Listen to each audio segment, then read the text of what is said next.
राज्यातल्या 246 नगर परिषदा आणि 42 नगर पंचायतींच्या निवडणुकांची राज्य निवडणूक आयोगाची घोषणा.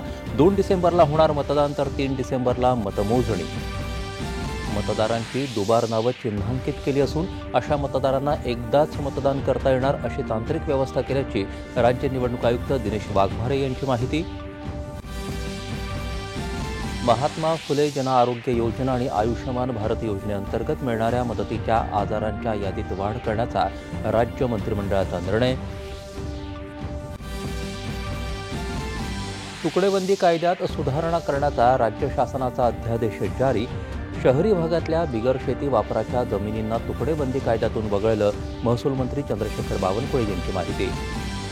बिहार विधानसभा निवडणुकीच्या पहिल्या टप्प्याच्या प्रचाराचा आज शेवटचा दिवस. विविध राजकीय पक्षांच्या प्रमुख नेत्यांच्या ठिकठिकाणी प्रचारसभा.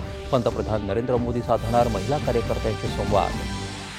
मतदार याद्या विशेष सखोल फेरतपासणी कार्यक्रमाचा दुसरा टप्पा आजपासून. सुमारे 51 कोटी मतदार असलेल्या देशातल्या 9 राज्यांसह 3 केंद्रशासित प्रदेशांचा समावेश. 26/11च्या मुंबई दहशतवादी हल्ल्यात प्रकरणातल्या आरोपी अबू जुंदालच्या खटल्याला स्थगिती देण्याचा आदेश मुंबई उच्च न्यायालयानं ठरवला रद्दबातल. पीक विमा दाव्यांवर कमी परतावा मिळाल्याबाबत शेतकऱ्यांच्या तक्रारींची केंद्रीय कृषी आणि शेतकरी कल्याण मंत्री शिवराज सिंग चौहान यांनी घेतली दखल.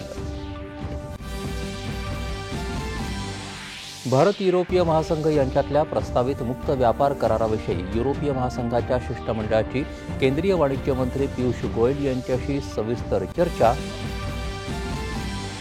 भारत न्यूझीलंड मुक्त व्यापार करारासाठीच्या वाटाघाटींच्या चौथ्या टप्प्यातल्या चर्चेला ऑकलंड इथं सुरुवात.